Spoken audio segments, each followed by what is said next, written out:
يا أيها الناس إنا خلقناكم من ذكر وأنثى وجعلناكم شعوبا وقبائل لتعارفوا إن أكرمكم عند الله أتقاكم إن الله عليم خبير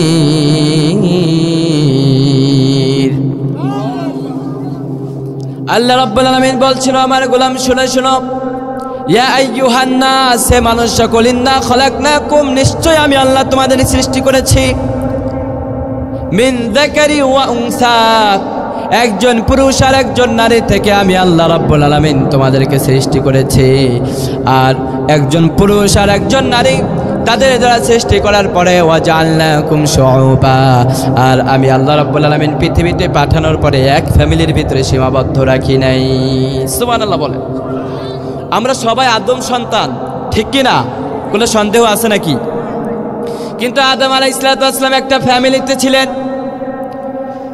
তার সন্তানরা একটা ফ্যামিলির ভিতরে ছিল একটাই তাদের পরিচয় ছিল একটাই তাদের বংশ ছিল কিন্তু আজকে আমাদের বংশ একটা না বহু কথা কন না কেন কেউ শেখ বংশ কেউ গাজী বংশ কেউ বা সর্দার বংশ পৃথিবীতে বংশের বড়াই আছে না নাই রাব্বুল আলামিন বলছেন ওয়াজআলনাকুম শুউবা আমি আল্লাহ রাব্বুল আলামিন পৃথিবীতে তোমাদেরকে একজন নারী আর একজন পুরুষের থেকে সৃষ্টি করলাম আর সৃষ্টি করার পরে প্রাথমিক পর্যায়ে একটা ফ্যামিলির ভিতরে তোমরা বিলং করতা তোমরা বসবাস করতা ওই ফ্যামিলির থেকে ছিন্ন বিচ্ছিন্ন করে আমি আল্লাহ তাআলা ওয়াজআলনাকুম শুউবা আমি আল্লাহ বিভিন্ন সম্প্রদায় তোমাদেরকে বিভক্ত করে দিলাম এইজন্য পৃথিবীতে আসার পরে কেউ গাজী বংশে বিভক্ত হয়ে গেছে কেউ আবার শেখ বংশে কেউ মুসলমান হইছে কেউ অমুসলিম কেউ খ্রিস্টান হইছে কেউ আস্তিক হইছে কেউ নাস্তিক হইছে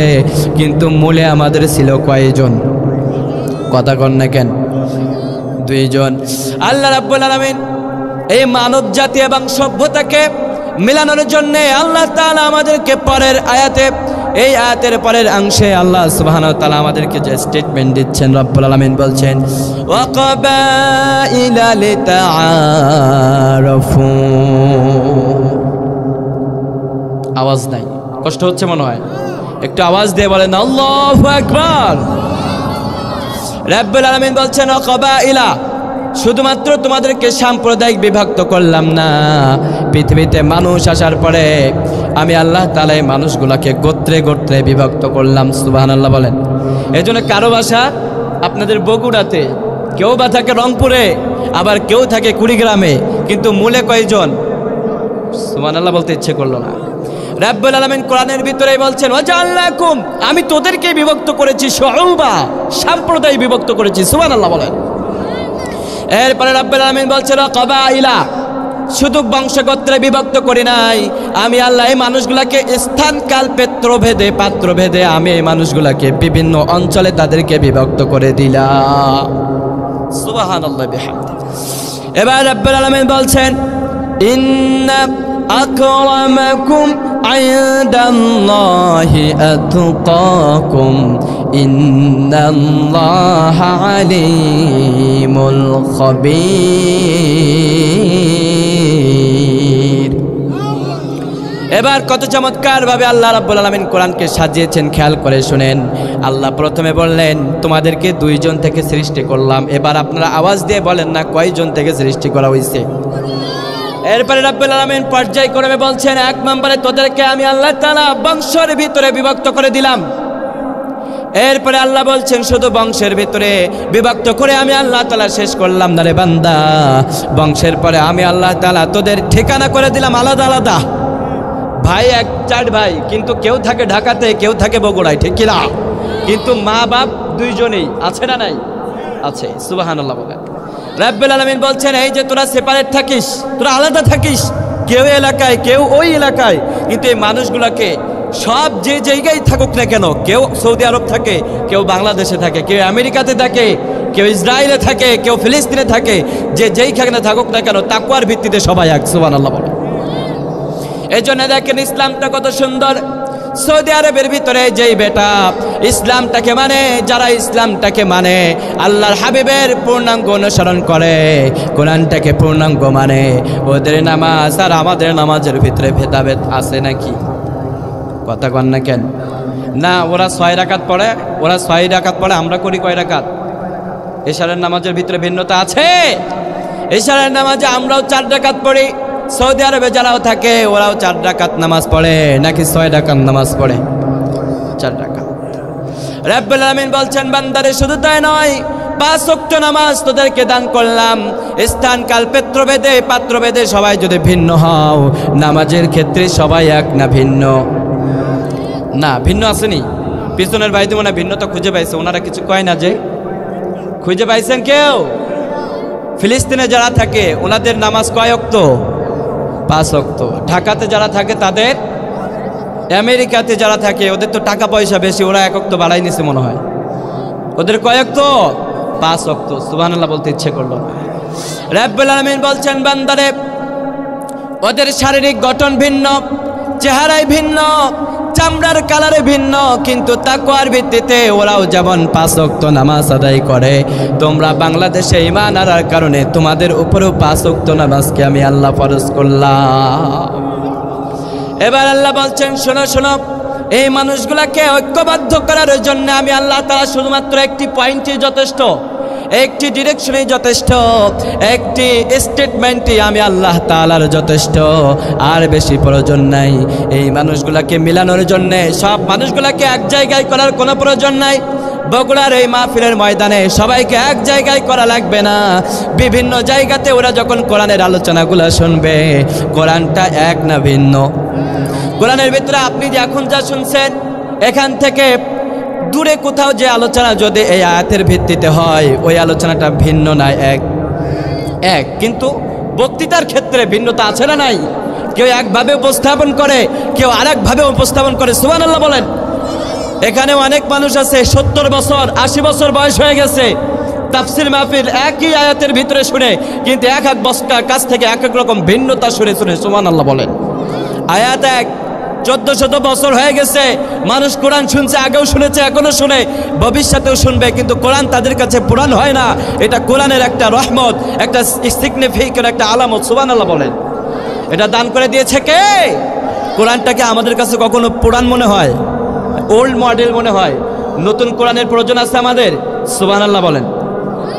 রব্বুল আলামিন বলছেন বান্দারে তোমরা যখনই কালিমা পড়ে নিয়েছো, ঈমানটা আনয়ন করেছো, আমি আল্লাহ রব্বুল আলামিন তোমাদেরকে একত্র ঐক্যবদ্ধ করার জন্যে আমি আমার হাবিবকে প্রেরণ করলাম। আর আমার হাবিব নবী করিম সাল্লাল্লাহু আলাইহি ওয়াসাল্লাম শুধু নয়, আমাদের পূর্বে সাইয়েদনা আদম আলাইহিস সালাতু ওয়াসসালামের পরে যত নবীকে আল্লাহ রব্বুল আলামিন পৃথিবীতে প্রেরণ করেছেন, সব নবীরা দাওয়াত দিয়েছেন এক না ভিন্ন? এক। দেখেন ইসলামটা কত সুন্দর। আল্লাহ প্রথমে বলছেন তোদেরকে আমি 2 জন দ্বারা সৃষ্টি করেছি, এরপরে তোদেরকে ভিন্ন ভিন্ন জায়গায় সেপারেট করেছি, বংশে গোত্রে আলাদা করে দিয়েছি, কিন্তু যখন কালিমা পড়ে নিবি তখন তোরা সব এক সাতার, এক সামিয়ানার ভিতরে আমি আল্লাহ তোদেরকে সীমাবদ্ধ করে দিই। এই জন্য কিয়ামতের ময়দান যেদিন কায়েম হবে, মুমিনের স্থান কি ভিন্ন না এক?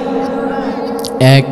আপনি যদি 7টি আমল, 7টি গুনাহ বলে আপনার ভিতরে থাকে, সেটা যদি সৌদি আরবের মানুষ ওই আল্লাহর হাবিবের হাদিস অনুযায়ী তারা যদি আমল করে, ইমামুন আদিল শাবুন নাসা ফিল ইবাদাতিল্লাহ, তারাও যদি এই হাদিসের আমল করে, কিয়ামতের ময়দানে আপনি বাংলা ভাষাভাষী মানুষ হওয়ার পরেও আপনি যেই আরশের নিচে ছায়া পাবেন, সৌদি আরবের মানুষরাও সেদিন সেই জায়গায় ছায়া পাবে। আস্তে কোন সুবহানাল্লাহ। আরে না, বাসাতে যায় কোন সুবহানাল্লাহ।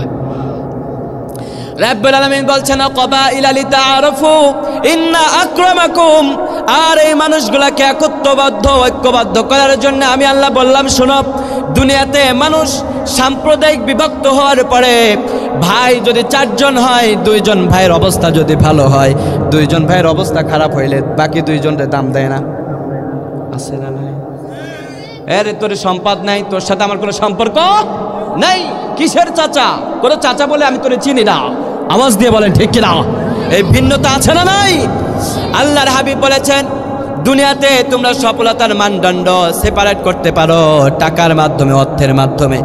ঢাকাতে 2টা বাড়ি আছে, তাই তুমি তোমার আত্মীয় স্বজনের পরিচয় দাও না। কিন্তু আমি আল্লাহ জানিয়ে দিলাম, আল্লাহর কাছে প্রিয় হওয়ার জন্যে অর্থ সম্পদের প্রয়োজন নাই, টাকা পয়সার প্রয়োজন নাই।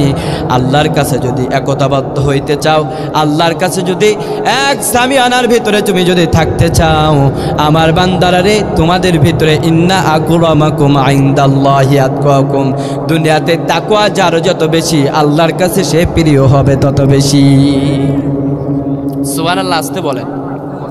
কিন্তু দুনিয়াতে টাকা বেশি হইলে সে সেপারেট হয়ে যায়, কিন্তু আল্লাহ বলছেন তোদের ভিতরে তাকওয়া থাকবে বেশি, টাকার প্রয়োজন নাই, ক্ষমতার প্রয়োজন নাই।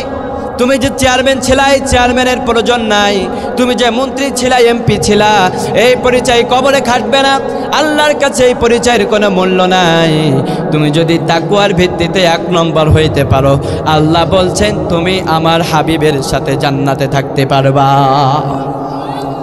হাবিবের জন্য কত আবেগ আমাদের, ঠিক কিনা? কত ভালোবাসা, কত মায়া, কত মহাব্বত আল্লাহর রাসূলের জন্য। কিন্তু আল্লাহর হাবিব বলেছেন তোমার ভিতরে যদি তাকওয়া থাকে, ঈমান যদি তোমার ভিতরে থাকে, আমি আল্লাহর হাবিবকে যদি পূর্ণাঙ্গভাবে মানতে পারো, কোরআনের ভিতরে আল্লাহ তাআলা বলছেন ওয়া মান ইউতি'িল্লাহা والرسول فأولئك مع الذين أنعم الله عليهم من النبيين والصديقين والشهداء والصالحين وحسن أولئك رفيقا। রব্বুল আলামিন বলছেন ওমাইয়ুতাইল্লাহ, দুনিয়াতে টাকা থাকলেই মনে করো সে এমপি মন্ত্রীর সাথে তার ভালো রিলেশন হয়ে যায়, কিন্তু গরিবের সাথে ভালো রিলেশন হয় না, টাকা নাই তাই। কথা কন। কিন্তু আমি আল্লাহ জানিয়ে দিলাম, আল্লাহর কাছে প্রিয় হওয়ার জন্যে দুনিয়ার কোনো সুখ্যাতি, দুনিয়ার কোনো টাকা পয়সার প্রয়োজন হবে না রে বান্দা। দুনিয়াতে সবচাইতে সম্মানী ব্যক্তির তালিকা যদি করো, তাহলে আমার হাবিবের নামটা সবার আগে থাকবে। সুবহানাল্লাহ বলেন। দুনিয়াতে সম্মানিত ব্যক্তির তালিকা যদি করা হয়, সর্বপ্রথম সর্বশ্রেষ্ঠ মানুষ হিসেবে, মানব হিসেবে যার পরিচয় আমরা পাবো, তিনি কে? আল্লাহর হাবিব নবী করিম সাল্লাল্লাহু আলাইহি ওয়াসাল্লাম। সুবহানাল্লাহ বলেন। আজকাল যে গুগল দিয়ে আপনি বিভিন্ন ওয়েবসাইটে সার্চ করেন, বিভিন্ন আর্টিকেল পড়েন, বিভিন্ন সংবাদ মাধ্যমের নিউজ পোর্টালের সার্চ করে দেখেন কি হয়েছে অমুক জায়গায়, সব কিছু আপনি সার্চ করে এক জায়গায় করতে পারেন, বাট গুগলের ভিতরে সার্চ করে দেখেন না আমার হাবিবের ব্যাপারে।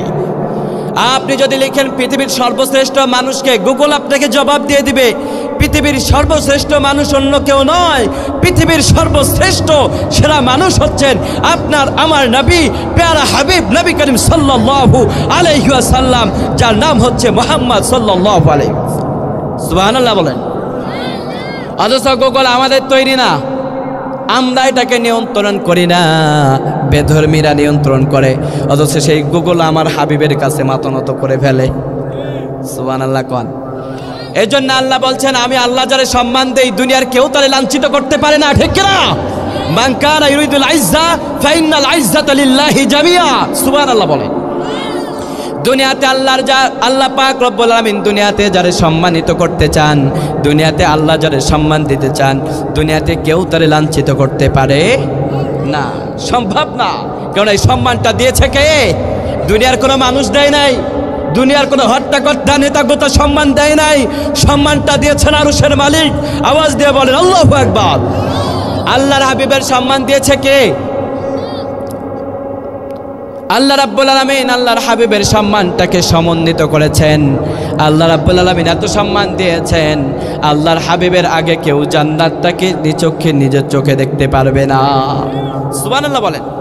সবার আগে যিনি জান্নাতে প্রবেশ করবে তিনি হচ্ছেন আপনার আমার নবী, প্যারা নবী সাল্লাল্লাহু আলাইহি ওয়াসাল্লাম। সুবহানাল্লাহ বলেন। যেই কথা বলতেছিলাম ভাইরা আমার, আল্লাহ রাব্বুল আলামিন বলেন, ও আমার বান্দারে, আমি আল্লাহ রাব্বুল আলামিন এই পৃথিবীতে মানুষ সৃষ্টি করার পরে আমি আল্লাহ তাআলা ঐক্যবদ্ধ করার জন্য তাকওয়ার একটা মানদণ্ড দান করে দিলাম। তাকওয়া যার যত বেশি আল্লাহর প্রিয় হবে সে তত বেশি।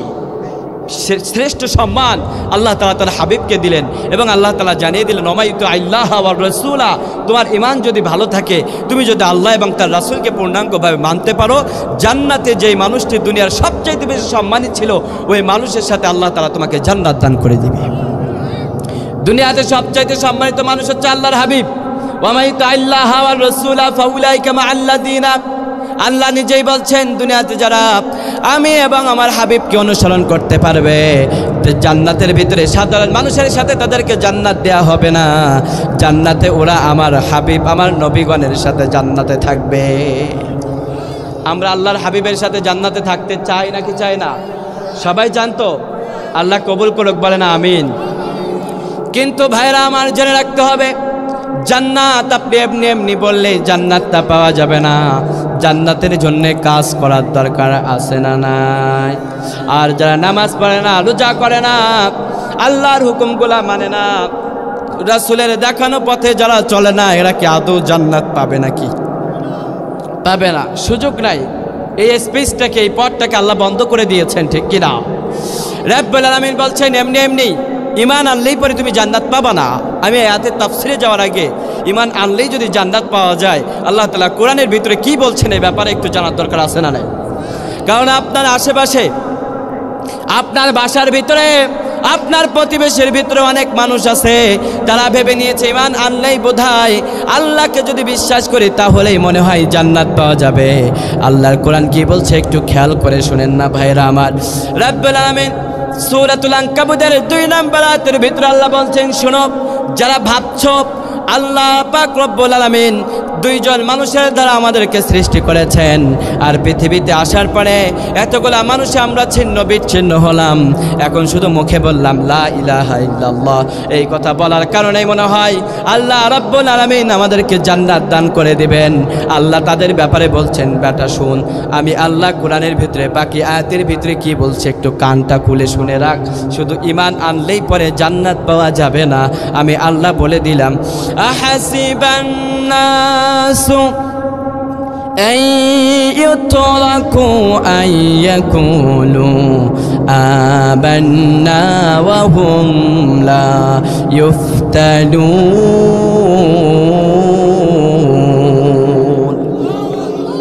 রব্বুল আলামিন বলছেন, আহাসিবান নাস, দুনিয়াতে অনেক মানুষ আছে, খোঁজ দেয়া দেখো তোমার আশেপাশে অনেক মানুষ আছে যারা ভাবে আহাসিবান নাস ওয়া ইউতরাকু, আমরা শুধু মুখে বললাম, এই কথা বললাম, আইয়াকুলু আমান্না, আমরা আল্লাহর প্রতি ঈমান আনয়ন করলাম, ওয়া হুম লা ইফতানুন, আর কোনো পরীক্ষার প্রয়োজন নাই, কোনো পরীক্ষা দেওয়া লাগবে না, নামাজ পড়া লাগবে না, রোজা করা লাগবে না, ঈমানের সত্যতার পরীক্ষা দেওয়া লাগবে না, শুধু মুখে এই কথা বললাম আমান্না, ও আল্লাহ তোমার পথে আমরা ঈমান আনয়ন করেছি, এই কথা বললে আমরা জান্নাতি হয়ে যাব। আল্লাহ গো, আল্লাহ বলছেন লা ইফতানুন, খবরদার এই কথা তোমরা ভেবো না, আমি আল্লাহ অবশ্যই অবশ্যই ঈমানের দাবিতে সত্যবাদী না মিথ্যাবাদী যাচাই করে নিব। সুবহানাল্লাহ বলেন। তার মানে শুধুমাত্র মুখে বললেন, ইমাম সাহেবের কাছে স্বীকৃতি দিলেন আমি তো মুসলিম, আমি তো 5 ওয়াক্ত নামাজে যাই, আমি তো কালিমা পড়ে নিয়েছি, আল্লাহর হাবিবের প্রতি আমার বিশ্বাস আছে, আল্লাহর প্রতি আল্লাহর রাসূলের প্রতি আমার বিশ্বাস আছে, আমানতু বিল্লাহ ওয়া মালাইকাতিহি ওয়া কুতুবিহি ওয়া রুসুলি, আমি আল্লাহর প্রতি ঈমান এনেছি, আল্লাহর হাবিবের প্রতি ঈমান আনয়ন করেছি, আল্লাহ যার যার প্রতি ঈমান আনয়ন করার কথা বলেছেন আমি তাদের প্রতি ঈমান আনয়ন করেছি, এখন আমি জান্নাতি হয়ে যাব। আল্লাহ বললেন, না না, খবরদার আমার বান্দার এই কথা ভেবো না, লা ইফতানুন, খবরদার, এটা বোকামি ছাড়া আর কিচ্ছু না। আওয়াজ দিয়ে বলেন না ঠিক কিনা? আমরা বললাম আল্লাহ কেন আপনি আমাদেরকে পরীক্ষা করবেন, কেন আপনি আমাদেরকে যাচাই করে নেবেন? আল্লাহ তাআলা পরের আয়াতের ভিতরে আল্লাহ রাব্বুল আলামিন জানিয়ে দিয়েছেন, সূরাতুল আনকাবুতের 3 নম্বর আয়াতের ভিতরে আল্লাহ আবার বলছেন, ওয়ালাকাদ ফাতান্নাল্লাযীনা মিন ক্বাবলিহিম ফালায়া'লামান্নাল্লাহুল্লাযীনা সাদাকু ওয়ালায়া'লামান্নাল কাযিবিন। রাব্বুল আলামিন বলছেন, ওয়ালাকাদ ফাতান্নাল্লাযীনা মিন ক্বাবলিহিম, ও আমার বান্দারে, তোমাদের পূর্বে যারা গত হয়ে গেছে, তোমাদের পূর্বে যারা পৃথিবীতে আসছিল, তোমাদের মতোই কোরআনের মাহফিলগুলোতে বসতো, কোরআনগুলো শুনতো, ইসলামের বাণীগুলো শুনতো। কেননা এই পৃথিবীতে ইসলাম ছাড়া অন্য কোনো ধর্মকে আল্লাহর মনোনীত করে আল্লাহ পাঠাই নাই। কথা কন। ইহুদিদের ধর্ম এসেছিল, নাসারাদের ধর্ম এসেছিল, কিন্তু তাদের মূল ছিল ইসলাম। ইসলাম ছাড়া অন্য কিছুর উপরে আল্লাহ তাআলা তাদের নবীদেরকে পাঠাই নাই, ঠিক কিনা? আর ইসলামকে পূর্ণাঙ্গ করে দিয়েছেন আমাদের হাবিবের দ্বারা। কারণ আমাদের হাবিবের পরে আর কোনো নবী আসবে নাকি? মা কানা মুহাম্মাদুন আবা আহাদিম মির রিজালিকুম ওয়ালাকিন রাসূলুল্লাহ ওয়া খাতামান নবিয়্যিন। তুমি শেষ নবী, তোমার পরে আর কোনো নবী আসবে না, তোমার পরে আর কোনো দিন আসবে না। প্রত্যেকটা নবীর পরে আল্লাহ এক একটা দিন দিয়ে প্রেরণ করেছেন। আর আমাদের হাবিব আসার পূর্বে সাইয়েদনা আদম আলাইহিস সালাতু ওয়াস সালামকে আল্লাহ তাআলা ইসলামের উপরেই প্রেরণ করেছেন। এবং সাইয়েদনা আদম আলাইহিস সালাতু ওয়াস সালামের পরে যত নবীরা এসেছেন সব নবীরা ইসলামের উপরে দাওয়াত দিয়েছেন। এজন্য সব নবীদের দাওয়াতের ভিত্তি ছিল একটা, আনি আবুদুল্লাহ ওয়াজতানিবুত তাগুত। ঠিক কিনা? তাদের একটাই দাওয়াত ছিল, আনি আবুদুল্লাহ, আল্লাহর প্রতি ঈমান আনয়ন করো, আল্লাহর প্রতি অনুগত্য স্বীকার করে নাও, আল্লাহর কাছে মাথা নত করো। ওয়াজতানিবুত তাগুত, আর দুনিয়াতে যত তাগুত আছে তাগুতের সাথে তোমরা সম্পর্ক ছিন্ন করো। সব নবীদের একটাই দাওয়াত ছিল। আর এই মিশন দিয়ে আল্লাহ বুঝাচ্ছেন, আমার বান্দারে, পৃথিবীতে যত ধর্ম প্রেরণ করেছি সব ধর্মের মূল ছিল ইসলাম। আর ইসলামের ধর্মের এই ইসলাম সালমুন শব্দের শাব্দিক অর্থ হচ্ছে শান্তি। আমরা ইসলামের ভিতরে আছি বলেই পৃথিবীতে শান্তি প্রতিষ্ঠা করার জন্যে ইসলামের মতো এত অগ্রগামী ধর্ম আর পৃথিবীতে একটাও হতে পারে না, ঠিক কিনা? এই পৃথিবীতে যারা শান্তি প্রতিষ্ঠা করার কথা বলে সব কয়টা অশান্তির মূল হোতা, এরাই পৃথিবীতে সবচাইতে বেশি অশান্তি সৃষ্টি করে, ঠিক কিনা বলেন? ইহুদিরা বলে এরাই নাকি শান্তি প্রতিষ্ঠা করতে চায়, দাজ্জাল এসে নাকি শান্তি প্রতিষ্ঠা করবে। এজন্য আমাদের প্রিয় মাতৃভূমি, আমাদের প্রিয় ভূমি বাইতুল মাকদাসকে তারা দখল করতে চায়। আওয়াজ দিয়ে বলেন না ঠিক কিনা? আর এদেরকে শেল্টার দেওয়ার জন্য জঘন্যতম রাষ্ট্র আমেরিকা তাদেরকে ডলার দিয়ে, সম্পদ দিয়ে, অর্থ দিয়ে যত যা ভাবে প্রয়োজন হয়, অস্ত্র শস্ত্র, পারমাণবিক ক্ষেপণাস্ত্র বলেন, যাই বলেন না কেন, সকল কিছু দিয়ে আমেরিকা ইসরায়েলকে সাহায্য করার প্রচেষ্টা চালিয়ে যাচ্ছে এবং তারা তাদের কাজে অব্যাহত রেখেছে, ঠিক কিনা?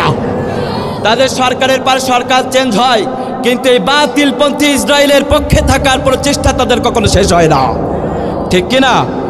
কিন্তু মনে রাখতে হবে, দুনিয়াতে যারা মাজলুম হয়, মাজলুমের জন্য আকাশের দুয়ারকে খুলে দেয় কে?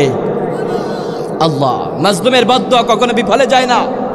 এই জমিন এক সময় বাংলার মানুষটাও মাজলুম ছিল, মাজলুমের বদদুয়াকে সেই সময় কবুল করেছে কে? আওয়াজ দিয়ে বলেন না কে? আল্লাহ। আল্লাহু আকবার বলেন। আজকে ফিলিস্তিনি মা বোনদের প্রায় 46,000, আজকের রিসেন্টলি আমি নিউজ দেখলাম আল জাজিরার, তারা রিপোর্ট করেছে 46,000 মা এবং শিশু এবং পুরুষ ইসরায়েলের হামলায় বর্বর নির্যাতনের কারণে ফিলিস্তিনি মা বোনরা 46,000 মানুষ তারা নিহত হয়ে গেছে। ও মিয়া, কল্পনা করতে পারেন আমাদের বাংলাদেশের এক একটা এলাকা জুড়ে, 2-3টা এলাকা জুড়ে 46,000 মানুষ হয় না? আর ফিলিস্তিনি মা বোনদের ভিতরে শিশুদের সবচাইতে বেশি তাদেরকে হত্যা করা হয়েছে, ঠিক কিনা? এই রক্তের দাগ এখন ইসরায়েলের হাত থেকে মুছে নাই। আমেরিকা এটাকে কখনো অস্বীকার করতে পারবে না।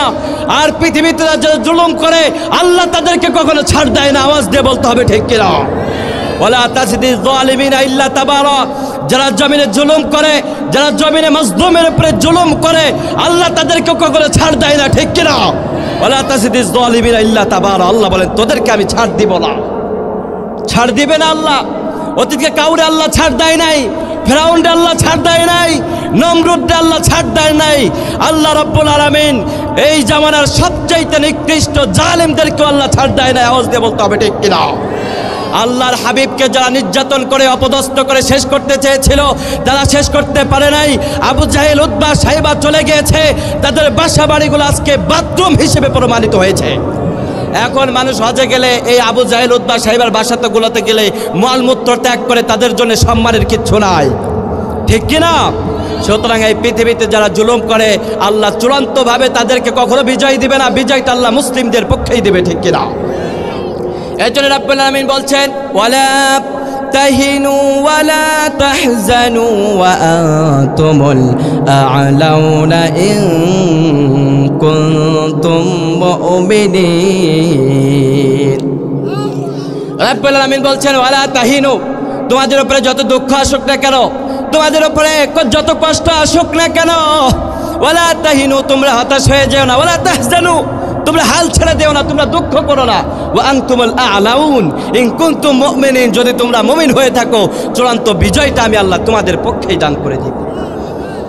আলাইহি ওয়াসাল্লাম। প্রিয় ভাইরা আমার, যেই কথা বলতেছিলাম, টাকার মাধ্যমে যদি সফল হওয়া যাইতো, ক্ষমতার মাধ্যমে যদি সফল হওয়া যাইতো, তাহলে এই পৃথিবীর সবচাইতে সফল মানুষ ছিল ফেরাউন, ঠিক কিনা বলেন?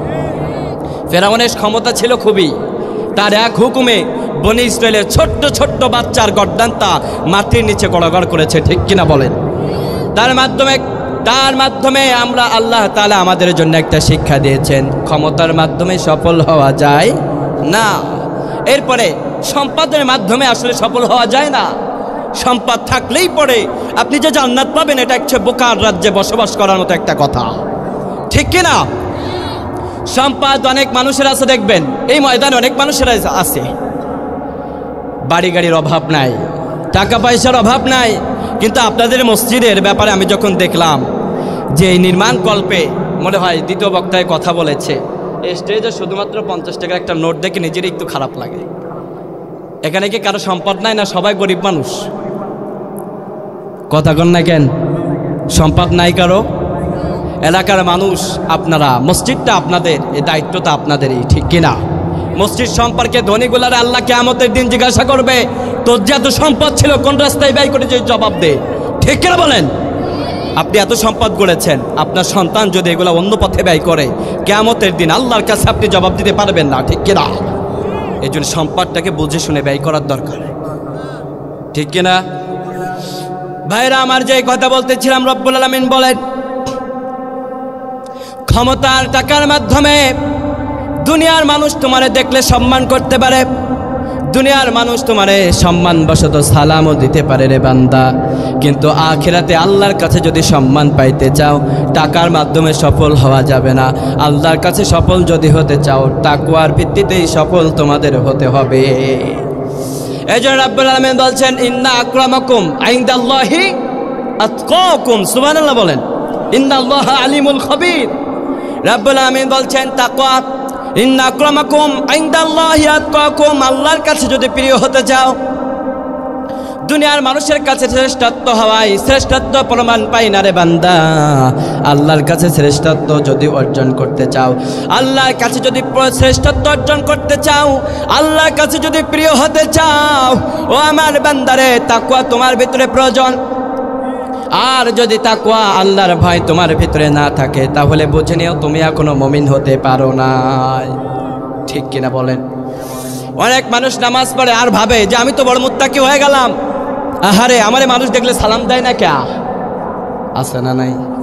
অনেক মুরব্বি আছে দেখবেন রাস্তা দিয়ে চলে, যুবকদেরকে দেখলে সালাম দেয় না, আমি সালাম দিব কে? যুবকরা তো আমার আগে সালাম দিব, আছে না নাই? আবার অনেক মাদ্রাসার পোলাপান, ধনী মানুষদের চেয়ারম্যান মেম্বার, আপনাদের এলাকার কথা বলতেছে না, অন্য এলাকার কথা বলতেছে, মাদ্রাসার গরিব পোলাপান চেয়ারম্যান মেম্বাররা যখন সালাম দেয়, ওরা সালাম দেয় জোরে, কিন্তু চেয়ারম্যান মেম্বাররা সালামের জবাব দেয়, আছে না নাই? এলাকায় একটু টাকা পয়সা থাকলেও বয়স জ্যেষ্ঠ মুরব্বী যখন সালাম দেয়, সালামের জবাবটা উচ্চ স্বরে দেয় না, ওয়ালাইকুম আসসালাম, আছে না নাই? আরে এদিকে না, এদিকে সব ভালো মানুষ, আপনাদের দিকে আছে এগুলি?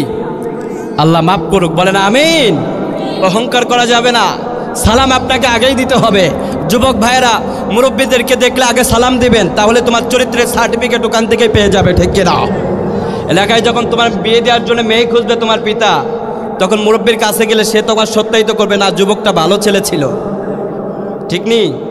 আমারে দেখলে সালাম দিত, আমার বাপরে দেখলে সালাম দিত, ওই যুবকের মতো এলাকায় একটা যুবকই হয় না, ঠিক কিনা? এই জন্য চরিত্র গঠনের মূল টার্গেট হচ্ছে সালাম। যার ভিতরে সালাম নাই ওর ভিতরে চরিত্র নাই, ঠিক কিনা? যার ভিতরে নামাজ নাই ওর কোনো চরিত্র আসেনি, নাই। এর জন্য বিয়ে যখন দিব আমরা আমাদের মেয়েদেরকে চরিত্রবান নামাজিওয়ালা পুরুষ এবং যুবকদেরকে বেছে নিতে হবে, ঠিক কিনা বলেন? এই জন্য রাব্বুল আলামিন বললেন, খবরদার, তাকওয়ার ভিত্তিতে যেমন আমি আল্লাহর কাছে সম্মানিত হই, তোমাদের কাছেও যেন তাকওয়ার ভিত্তিতে আমার বান্দারা সম্মানিত হতে পারে। তবে যেই কথা বলতেছিলাম, আল্লাহ রাব্বুল আলামিন বলছেন, ইন্না আকরামাকুম ইনদাল্লাহি আতকাকুম ইন্নাল্লাহা আলিমুল খবীর। তবে জেনে রাখো, তোমরা তাকওয়ার কথা বলো, তোমরা নামাজ পড়ে বলো আমি বড় নামাজি হয়ে গেছি, তুমি মনে রেখো বান্দা, ইন্নাল্লাহা আলিম, নিশ্চয় আমি আল্লাহ তোমার ব্যাপারে খবীর, তোমার ব্যাপারে সব খবর আমি আল্লাহ রাখি। তুমি আসলে আমি আল্লাহর জন্য নামাজ পড়ো কিনা, আমি আল্লাহর জন্য হজ করো কিনা, মসজিদে যেই টাকা দান করো ওই দানটা আমার জন্য করো কিনা, এই সব ব্যাপারে যিনি জানে তিনি কে? মানুষ দেখালো দান করে, মানুষ আমার দানবীর বলবে, মানুষ দেখালো নামাজ পড়ে, মানুষ আমার নামাজি বলবে, ঠিক কিনা? 5 ওয়াক্ত নামাজে আগে চলে যায়, একটা সিজন আনলেই ওদের জন্য ভক্তিও যারা মুসল্লি থাকে ওরা ওদের জন্য মুসল্লিরাও জায়গা পায় না, ঠিক কিনা বলেন? একটা সিজন আইলেই কিছু প্রকার নামাজিদের জন্য প্রকৃত যারা মুসল্লি 5 ওয়াক্ত নামাজে যায় হেরাই সামনে আর কাতারে জায়গা পায় না। সিজন মানে বুঝছেন তো? এই সিজনগুলোতে দেখবেন কিছু কিছু মানুষ এত নামাজি হয়ে যায় মনে হয় এলাকার সবচাইতে ভালো মানুষ এরাই, কিন্তু যখন সিজন শেষ নামাজও শেষ। আল্লাহ রাব্বুল আলামিন ওদের ব্যাপারে বলছেন, ওরা হচ্ছে মুনাফিক। ওরা কারা? ওরা নিফাকুল আসগরের ভিতরে আছে, ওরা এখনো প্রকৃত মুমিন হতে পারে নাই। আর যাদের ভিতরে নিফাকুল আসগর ঢুকেছে ওরা প্রত্যেকেই কবিরা গুনাহের অন্তর্ভুক্ত হয়ে যায়, ঠিক কিনা? আর কবিরা গুনাহগুলোকে আল্লাহ এমনি এমনি মাফ করবে না। এই জন্য আজকে থেকে মনে রাখেন, নামাজ পড়বেন কার জন্যে? কথা কন। হজ করতে হবে কার জন্যে? দান করতে হবে কার জন্যে? কিন্তু হ্যাঁ, দান করার উৎসাহিতার জন্যে। ময়দান থেকে কেউ যদি দাঁড়ায় উৎসাহিতার জন্যে, আবার নিজের নামটাও বলতে পারে, এটাতে কোনো অসুবিধা নাই, তবে নিয়তটা খালেস রাখতে হবে, ঠিক কিনা? এই জন্য রাব্বুল আলামিন বললেন, শোনো শোনো, কুল ইন্না সালাতি ওয়া নুসুকি ওয়া মাহইয়ায়া ওয়া মামাতি লিল্লাহি রাব্বিল আলামিন। আল্লাহ রাব্বুল আলামিন বলছেন, কুল ইন্না সালাতি, ও আমার বান্দারা রে তোমরা বলো, কুল ইন্না সালাতি, ও আল্লাহ আমার নামাজ তোমার জন্যে, ওয়া নুসুকি আল্লাহ আমার কুরবানি তোমার জন্যে, ওয়া মাহইয়ায়া আমার জীবনটাও কার জন্যে, ওয়া মামাতি লিল্লাহি রাব্বিল আলামিন আল্লাহ আমার জীবন এবং মরণ সবটাই তোমার জন্যে। সুবহানাল্লাহ বলে। এই জন্য প্রকৃত যারা মুমিন এরা কখনো মানুষ দেখানো ইবাদত করে না। নামাজে যায় যখন আল্লাহকে সন্তুষ্ট করার জন্যে যায়, দৃষ্টিরভাবে নামাজ আদায় করে। আর যা দৃষ্টিরভাবে সুন্দরভাবে নামাজটা আদায় করে, আল্লাহর হুকুমগুলা মানে, আল্লাহ রাব্বুল আলামিন বলছেন এত চমৎকারভাবে তুই নামাজ পড়লি, রোজা করলি, হজ পালন করলি, শুধু আমি আল্লাহকে সন্তুষ্ট করার জন্যে, তাই আমি আল্লাহ রাব্বুল আলামিন তোর ব্যাপারে জানিয়ে দিলাম বিআন্না লাহুমুল জান্নাহ, বান্দারে তোর জন্যে জান্নাতটাকে আমি আল্লাহ দান করে দিলাম। সুবহানাল্লাহ, আস্তে কন। আর যারা কন্যায় বাড়িতে যে একা একা করেন, একটু আওয়াজ দিয়ে বলেন না সুবহানাল্লাহ। এর জন্য জান্নাত যদি পেতে চান ইবাদতটা হবে কার জন্যে? জীবন হবে কার জন্যে? যা কুরবানি করবেন তা হবে কার জন্যে? আমাদের যা কিছু আছে সবটা কার জন্যে? বলেন আমিন। লিল্লাহি রাব্বিল আলামিন। দুনিয়ার কোনো কারো কিছুর জন্য আমাদের কোনো কিছু হতে পারে না। আমাদের জীবনের প্রাসঙ্গিক যা কিছু আছে সবটা একজনের জন্য হবে, তিনি কে? আল্লাহু আকবার। এই জন্য রাব্বুল আলামিন বলছেন, ইন্নাল্লাহা আলিমুল খবীর, খবরদার জেনে রাখো তুমি কার জন্য করছো, কার জন্য নামাজ আদায় করছো, কার জন্য কি করছো। দুনিয়ার কেউ না জানলেও আমি আল্লাহর কাছে কিন্তু সব খবর আছে। সুবহানাল্লাহ কর। এবার রব্বুল আলামিন বলছেন যারা এই স্টেপগুলা পর্যায়ক্রমে পার করে, 1 নম্বর স্টেপ হচ্ছে যারা ঈমান আনয়ন করলো, ঈমান আনয়ন করার পরে তাকওয়ার ভিত্তিতে আমি আল্লাহর কাছে সেপারেট করা হয় কারা আল্লাহর কাছে প্রিয় আর কারা শয়তানের কাছে প্রিয়। আমরা প্রিয় হতে চাই একজনের কাছে, আওয়াজ দিয়ে বলতে হবে তিনি কে? আল্লাহু আকবার বলেন। আমরা প্রিয় হতে চাই কার কাছে? আল্লাহর কাছে। এই জন্য রব্বুল আলামিন বললেন আমার কাছে প্রিয় যারা হবে, আমার যারা প্রিয় বান্দা হবে, আমি আল্লাহ রব্বুল আলামিন জানিয়ে দিলাম যারা শয়তানের কাছে প্রিয় হবে, দুনিয়াতে আল্লাহর কাছে যারা প্রিয় হবে না তাদের ব্যাপারে, আর আল্লাহর যারা প্রিয় হবে তাদের ব্যাপারে সেকশনগুলা কেমন জানার দরকার আছে না নাই? আপনি আল্লাহর জন্য এত কিছু করলেন, আল্লাহ আপনার জন্য যে কি কি করবে এটা যদি না জানেন তাহলে কি আপনি মজাটা উপলব্ধি করতে পারবেন? পারবেন নি? পারবেন না। এই জন্য আপনাকে জানতে হবে। আল্লাহ রব্বুল আলামিন আমাদেরকে জানাচ্ছেন, রব্বুল আলামিন বলেন আল্লাহু ওয়ালিয়্যুল্লাযীনা আমানু ইখরিজুহুম মিনায-যুলুমাতি ইলান-নূর। রব্বুল আলামিন বলছেন বান্দারে 1 নম্বরে যারা আমি আল্লাহকে রব বলে মেনে নিয়েছে, আমি আল্লাহকে তাদের রব বলে স্বীকার করে নিয়েছে, আল্লাহু ওয়ালিয়্যুল্লাযীনা আমানু, আল্লাহকে রব বলে স্বীকার করে নেওয়ার পরে, আল্লাহকে একনিষ্ঠভাবে মেনে নেওয়ার পরে, অনেক মানুষ আছে দেখবেন 5 ওয়াক্ত নামাজ পড়ার কারণে ফ্যামিলির কেউ তারে ভালোবাসে না, এমন মানুষ আছে না নাই? বন্ধু বান্ধবের সাথে চলতে পারে না, এক বন্ধু আর এক বন্ধুরে দেখলে বলে দেখ হাজী সাহেব যায়, হ্যাঁ নামাজি হয়েছে, পীর সাহেব যায়, নামাজ হয়েছে, আমাদের সাথে আর কথা বলতে পারে না। আহারে নামাজি আছে না নাই? এক যুবক আর এক যুবকের সাথে কথা কয়, এবার আজান যখন দিছে 3 জন দাঁড়িয়ে আছে, একজন গেছে নামাজে, আর এক যুবক আর একজনরে কয় দেখ নামাজ হইছে। আছে না নাই? এমন বলে নাকি বলে না? ইন্নাল্লাহা আলিমুল খবীর, জেনে রাখো আল্লাহ কিন্তু সব জানে, তুমি যে তাকে টিটকারি করছো এটার বিচার করবে কে? আল্লাহু আকবার বলেন। আজকে মাহফিলে আসছেন, এখানে বসে বসে সুন্দর সুন্দর কথা শুনছেন, আগামীকাল চায়ের দোকানে যাওয়ার পরে কিছু কিছু মুরব্বীরা কইবে এই মাহফিলে গেছিলা যে কি কি শিখছো কও দেখি। আছে না নাই? আছে না নাই? আরে এই জন্যই তো আমি মাহফিলে যাই না। মাহফিলে যা কি শুনতাম আমি, মাহফিলে বক্তারা যা কয় এগুলি আমার মুখস্থ আছে। কথা কন, এমন মানুষ নাই আপনাদের? দেখি আছে। দেখেন কি অবস্থা। আল্লাহ রাব্বুল আলামিন বলছেন খবরদার এই ব্যাপারেও জেনে রাখো, ইন্নাল্লাহা আলিম, আমি আল্লাহ কিন্তু তোদের ব্যাপারে সব জানি। জীবন যে আমি আল্লাহ দিয়েছিলাম, বুখারীর ভিতরে একটা হাদিস পড়লে আমার চোখটা দাঁড়িয়ে যায়, আমি অবাক হয়ে যাই। তিরমিজির বর্ণনায় হাদিসটি বর্ণনা করা হয়েছে। বিশ্বনবী বলেন কিয়ামতের ময়দানে বনি আদম সন্তানকে আল্লাহ রাব্বুল আলামিন 5টি প্রশ্নের জবাব চাইবেন। আওয়াজ দিয়ে বলেন না কয়টা? 5টি প্রশ্নের জবাব যতক্ষণ পর্যন্ত বনি আদম সন্তান না দিতে পারবে, একটি পাও সে আগে বাড়াতে পারবে না।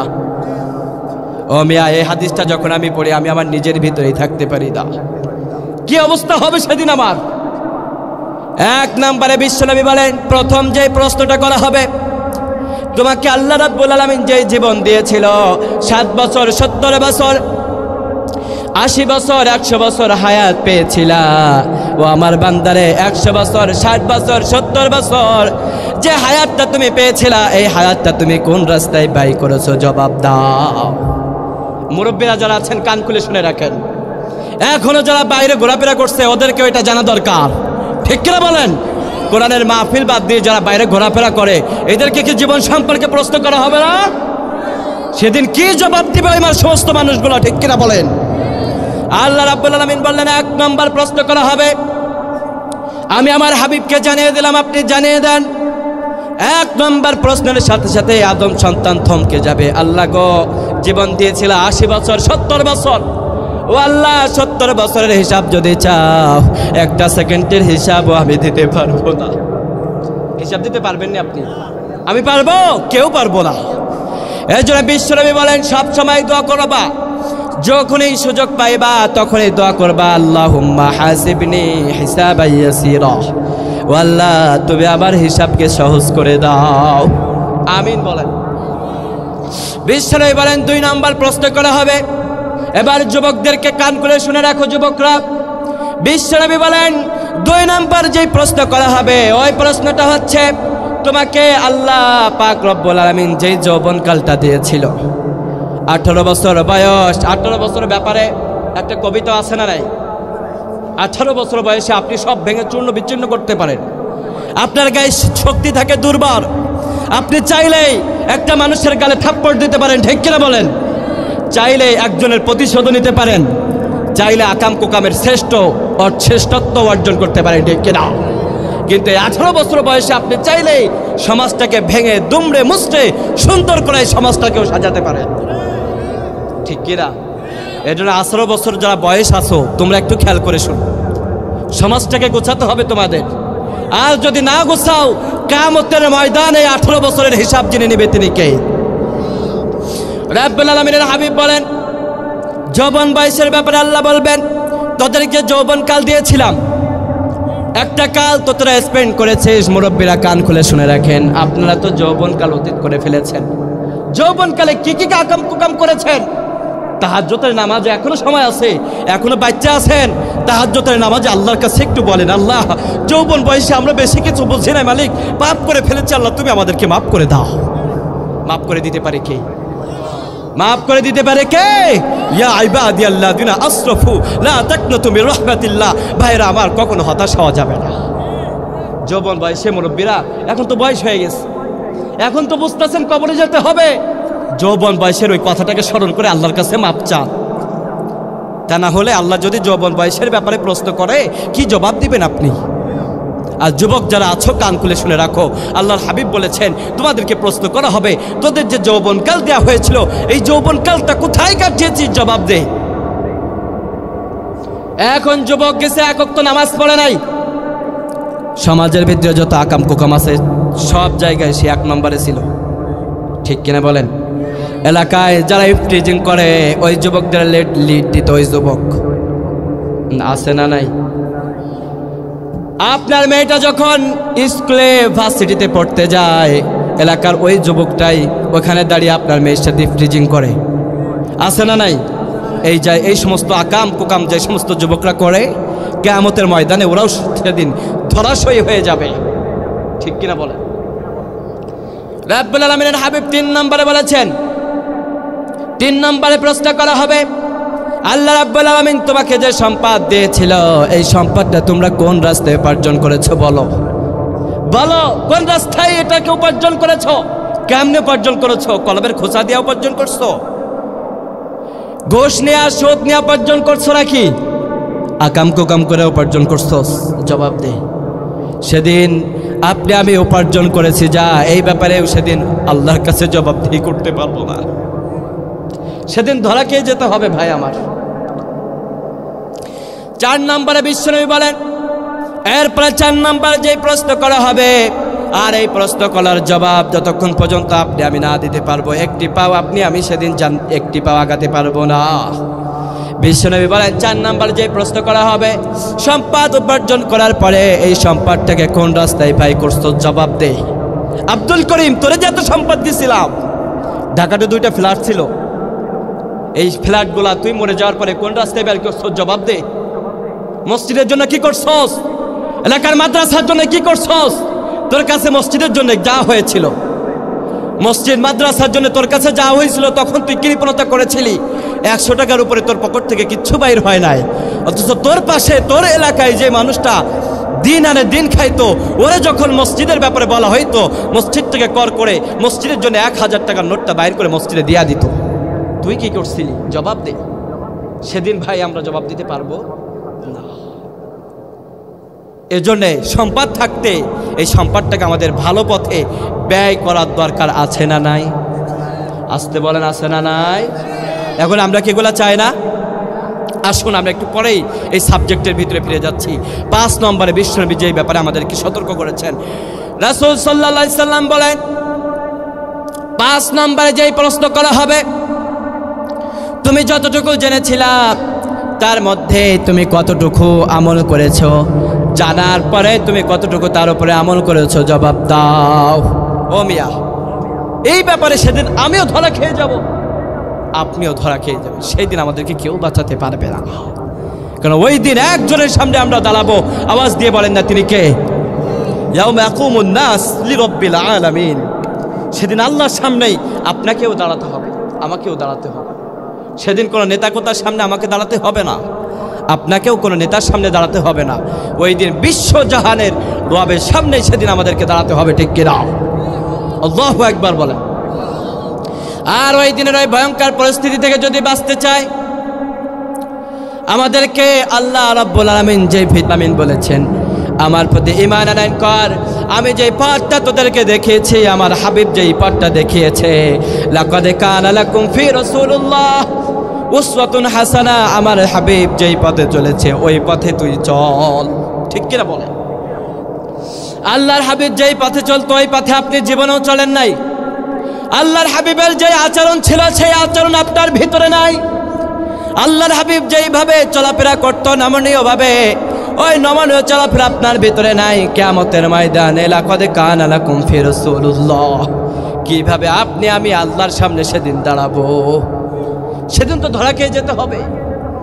এই জন্য রব্বুল আলামিন বলছেন বান্দারে, আল্লাহু ওয়ালিয়্যুল্লাযীনা আমানু ইখরিজুহুম মিনায-যুলুমাতি ইলান-নূর। রব্বুল আলামিন বলছেন আল্লাহু ওয়ালিয়্যুল্লাযীনা আমানু, ও আমার বান্দারা জেনে রাখো, দুনিয়াতে যারা আমি আল্লাহর প্রতি ঈমান আনয়ন করেছে, আল্লাহু ওয়ালিয়্যুন, আমি আল্লাহ রাব্বুল আলামিন নিজেই ঘোষণা করে দিলাম, দুনিয়াতে অন্য কোনো অভিভাবকের তাদের প্রয়োজন নাই, অন্য কোনো নেতার প্রয়োজন নাই, অন্য কোনো অভিভাবক লিডারশিপের প্রয়োজন নাই। আমি আল্লাহ আরশ আজিম থেকে ওদেরকে আমি আল্লাহ লিড দিয়ে থাকি। সুবহানাল্লাহ বলেন। এই জন্য আপনি যদি ঈমান আনয়ন করেন, আপনাকে লিড দিবে কে? আপনাকে ডিরেকশন দিবে কে? আল্লাহর ডিরেকশন অনুযায়ী আমাদের চলার দরকার আছে না নাই? কিন্তু আমরা আল্লাহকে মানতে চাই, আল্লাহর বিধানগুলো মানতে চাই, আল্লাহর হাবিবের দেখানো পথ অনুযায়ী চলতে চাই, কিন্তু কোরআনের সব বিধান আমরা সমাজে প্রতিষ্ঠা করতে চাই না। এমন মানুষ আমাদের সমাজে আছে না নাই? অথচ রাব্বুল আলামিন বলছেন যালিকাল কিতাব, এই কিতাবটাকে তোমরা সন্তহাতিকভাবে তোমাদের গাইডলাইন হিসেবে নিতে পারো। সুবহানাল্লাহ বলেন। হুদাল লিল মুত্তাকিন, তুমি যদি মুত্তাকি, তুমি যদি ইমানদার, তুমি যদি আল্লাহর একনিষ্ঠ গোলাম হিসেবে পরিচয় দিতে চাও, কোরআন ছাড়া অন্য কোনো কিছুকে তোমাকে খুশি করতে পারবে না, ঠিক কিনা বলেন? সেটা সমাজে হোক, রাষ্ট্রে হোক, সেটা আপনার ফ্যামিলিতে হোক, কোরআন ছাড়া অন্য কোনো কিছু আপনাকে সুন্দর সাজাতে পারে না। সমাজের ভিতরে কোরআন থাকলে শান্তি আসে না নাই? মসজিদের ভিতরে কোরআন থাকার কারণে মসজিদের ভিতরে শান্তি আসে না নাই? কম না বেশি? মাহফিলের ভিতরে আমরা যে কথা বলি, এই মাহফিলের ভিতরে আমরা কি দিয়ে কথা বলি? কোরআন দ্বারা। এই জন্য মাহফিলের ভিতরে কখনো মারামারি হয় না, কোনো হট্টগোল হয় না, কখনো কিলাকিলি আর ঘোষাঘুষি হয় না। আওয়াজ দিয়ে বলতে হবে, ঠিক কিনা? অথচ গানের প্যান্ডেলে যদি 50 জনও থাকে, ওইখানে হাঙ্গামার, মারামারি, লাঠালাঠি, আতসনা নাই। আবার যখন করে রাজনৈতিক সংলাপ হয়, রাজনৈতিক সংলাপে যদি 20 জন নেতাগোতা থাকে, পুলিশ থাকে 50 জন, ঠিক কিনা বলেন? পুলিশটা চান্সে থাকে কখন নাকি একটা হট্টগোল বাঁধা যায়, কখন নাকি ঘেঁষাঘেঁষি শুরু হয়, কখন নাকি কিলাকিলি শুরু হয়ে যায়। পুলিশটা আতঙ্কগ্রস্ত হয়ে মাথায় একটা হেলমেট পরে, পায়ের ভিতরে সেফগার্ড পরে, ঠিক কিনা বলেন? ওরা সতর্ক থাকে, অ্যালার্ট থাকে, ঠিক কিনা? কিন্তু কোরআনের মাহফিলে সতর্ক থাকার প্রয়োজন হয় না। ওরা আসে, খায়া দেয়, আবার চলে যায়, ঠিক কিনা? আবার মসজিদগুলোতে পুলিশের দরকার আসেনি। অথচ বাইতুল মুকাররমে আপনি জুমার নামাজে চলে যান, দেখেন হাজার হাজার মুসল্লি নারায়ে তাকবীরের স্লোগান দিয়ে এক কাতারে সীমাবদ্ধ হয়ে আল্লাহর জন্যে নামাজের ভিতরে ওরা দাঁড়িয়ে যায়। নামাজটা শেষ হয়ে যায়, মানুষের ভিতরে কোনো মারামারি থাকে না, সুন্দর মতো শৃঙ্খলাবদ্ধ হয়ে মানুষ বের হয়ে যায়। সুবহানাল্লাহ বলেন। আল্লাহ রাব্বুল আলামিন বলছেন, শোনা, হুদাল লিল মুত্তাকিন। ওই যে আমি একটি আয়াত বলেছিলাম, আমি কোরআন যে কত শৃঙ্খলা একটি জীবন বিধান, এটা বোঝানোর জন্য ছোট্ট একটি উদাহরণ দিলাম। আল্লাহ বলছেন, কোরআন থাকার কারণে মসজিদের ভিতরে এত শৃঙ্খলা থাকে, মাহফিলের ভিতরে এত শৃঙ্খলা থাকে, লক্ষ লক্ষ মানুষ হাজির হয়, মাহফিলের ভিতরে মারামারি হয় না। আজহারী সাহেবের মাহফিলে চট্টগ্রামে, আমাদের যশোরে এত বড় বড় মাহফিল হলো, 20 লক্ষ 15 লক্ষ মানুষ এক জায়গায় দাঁড়িয়ে কোরআন শুনেছে, কখনো মারামারি আর ঘিসাঘিসি হয় নাই, ঠিক কিনা বলেন? তার মানে আমরা বুঝতে পারি বাংলার মানুষকে যদি শান্ত করতে হয় কোরআন দিয়েই শান্ত করতে হবে। অন্য কোনো আইন কারণ দিয়ে, কারো কোনো মতাদর্শ দিয়ে বাংলার মানুষের মনকে, হৃদয়কে শান্ত করা সম্ভব নয়, ঠিক কিনা বলেন? বাংলার জনপদ কোরআন দিয়ে সাজালেই পরে শান্ত হবে। আওয়াজ দিয়ে বলতে হবে, ঠিক কিনা? কোরআন থাকলে জনপদে চুরি থাকবে না, কোরআন থাকলে জনপদে রাহাজারি থাকবে না, কোরআন থাকলে জনপদে জিনা থাকবে না, চুরি থাকবে না, বাটপারি থাকবে না, ইফটিজিং থাকবে না। সব কিছু মুক্ত করে আল্লাহ রাব্বুল আলামিন বেহেশতের মতো একটি রাস্তা আমাদেরকে কায়েম করে দিবেন। কোরআন দিয়ে রাষ্ট্র চলো, এটা আমরা চাই। কারা কারা হাত তুলে আল্লাহরে দেখান।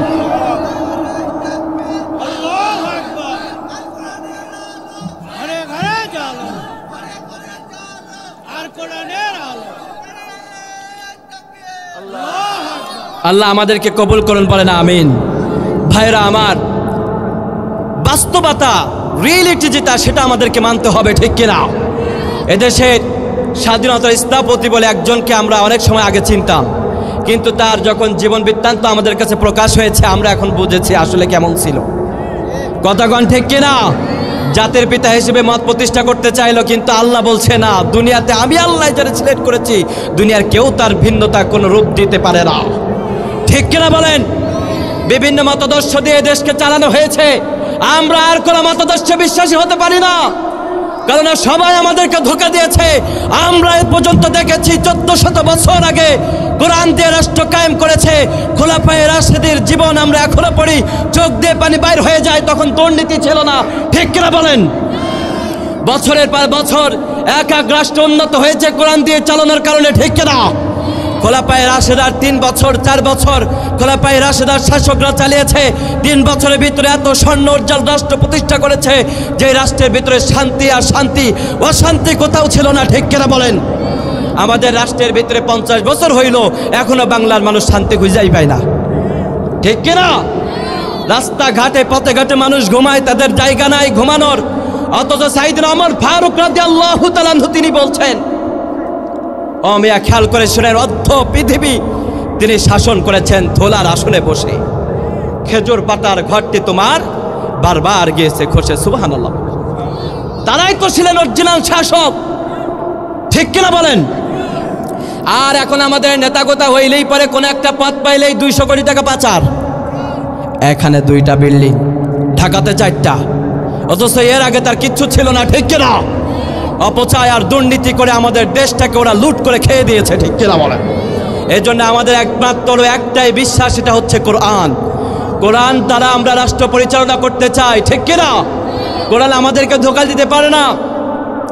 আমাদেরকে অতীতে কোরআন ধোঁকা দেয় নাই, এখনো পর্যন্ত আমরা ধোঁকার কোনো লেশ পাই নাই। কেননা কোরআনকে ভুল প্রমাণ করার জন্যে সুদীর্ঘ 15টি বছর ধরে, 1500 বছর ধরে বেধর্মী নাস্তিকরা কোরআনকে ভুল প্রমাণ করার জন্য প্রচেষ্টা চালায়। কিন্তু যারাই কোরআনের ভুল ধরার চেষ্টা করে, কোরআনের কাছে মাথা নত করে, কোরআনের কাছেই তারা আত্মসমর্পণ করে ফেলে। কারণ তারা বুঝে নাই কোরআনই আসল শান্তির বার্তা দেয়, অন্য কোনো ধর্ম আমাদেরকে শান্তির বার্তা দিতে পারে না। আওয়াজ দিয়ে বলতে হবে, ঠিক কিনা? এই জন্য ইসলাম প্রতিষ্ঠা হলে যেমন মাহফিলে শান্তি থাকে, 12 লক্ষ 10 লক্ষ মানুষ থাকে, হাঙ্গামা হয় না, চুরি হয় না, রাহাজানি হয় না। এই রাষ্ট্রটাকে আমরা সুন্দর করে সাজাতে চাইলে কোরআনের বিকল্প কোনো কিছু দ্বারা এই রাষ্ট্রের ভিতরে শান্তি প্রতিষ্ঠা করা সম্ভব নয়, ঠিক কিনা বলেন? এখন কোরআন যে প্রতিষ্ঠা হোক, এটা আমরা চাই কি চাই না? কারা কারা চান একটু হাত উঠান তো দেখি। আল্লাহ আমাদের হাতকে কবুল করে, সবাই বলেন আমিন। আল্লাহ আমাদের কবুল করুন, বলেন আমিন।